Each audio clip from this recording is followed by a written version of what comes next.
Bagian 3, memahami lebih dalam dunia sensor.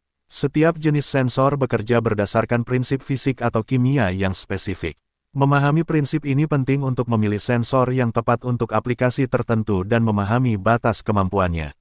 Prinsip kerja LDR, LDR terbuat dari bahan semikonduktor yang fotokonduktif. Ketika cahaya mengenai bahan ini, lebih banyak elektron yang terlepas, sehingga meningkatkan konduktivitas dan menurunkan resistansinya. Respons LDR terhadap perubahan cahaya tidak selalu linear dan mungkin lambat. Prinsip kerja LM35, LM35 adalah sensor suhu linear yang menghasilkan tegangan output yang sangat akurat dan berbanding lurus dengan suhu. Di dalamnya terdapat rangkaian internal yang dikalibrasi untuk memberikan output 10 mV per derajat Celcius. Prinsip kerja HCSR04, sensor ini bekerja dengan memancarkan burst sekumpulan pulsa gelombang ultrasonik pada frekuensi tertentu. Kemudian, ia mendengarkan pantulan gelombang tersebut. Waktu tempuh gelombang diukur dengan akurasi tinggi. Karena kecepatan suara di udara relatif konstan, sekitar 343 meter per detik pada suhu kamar, jarak ke objek dapat dihitung menggunakan rumus, jarak sama dengan kecepatan suara kali waktu tempuh dibagi 2. Dibagi 2 karena waktu tempuh adalah perjalanan bola-balik. Sensor ini memiliki batas minimum dan maksimum jarak pengukuran serta sudut deteksi. Lebih lanjut tentang sensor analog dan digital, perbedaan output ini memengaruhi bagaimana Arduino membaca dan memproses data.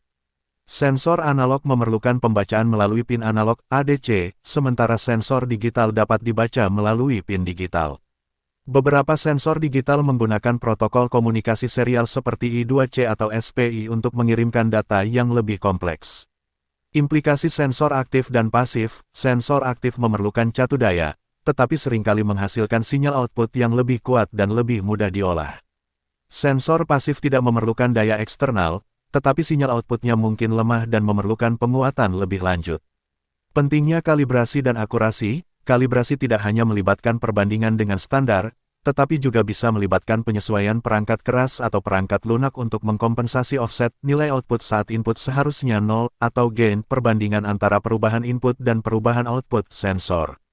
Akurasi sensor sangat penting dalam aplikasi yang memerlukan pengukuran yang tepat. Menggali lebih dalam tentang aktuator. Aktuator adalah elemen yang memberikan aksi pada sistem kontrol. Kontrol kecepatan motor DC dengan PWM, dengan mengubah duty cycle perbandingan antara waktu sinyal high dan total periode sinyal, dari sinyal PWM yang dikirim ke motor DC, kita dapat mengontrol daya rata-rata yang diberikan ke motor, sehingga mengontrol kecepatannya. Duty cycle 0% berarti motor mati, dan 100% berarti motor berputar dengan kecepatan maksimal pada tegangan yang diberikan. Kontrol posisi motor servo memiliki rangkaian kontrol internal yang membandingkan posisi saat ini dengan posisi yang diinginkan, dinyatakan dalam lebar pulsa sinyal kontrol.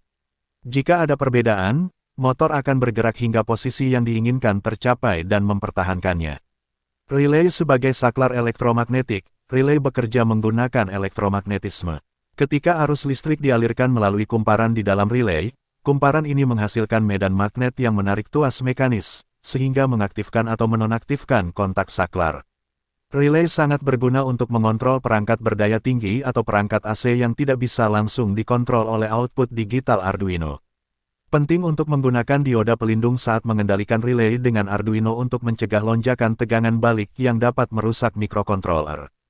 Aplikasi solenoid. Solenoid banyak digunakan untuk menghasilkan gerakan linear dalam berbagai aplikasi, seperti katup elektromagnetik, untuk mengontrol aliran fluida, kunci pintu elektronik, dan mekanisme penarik.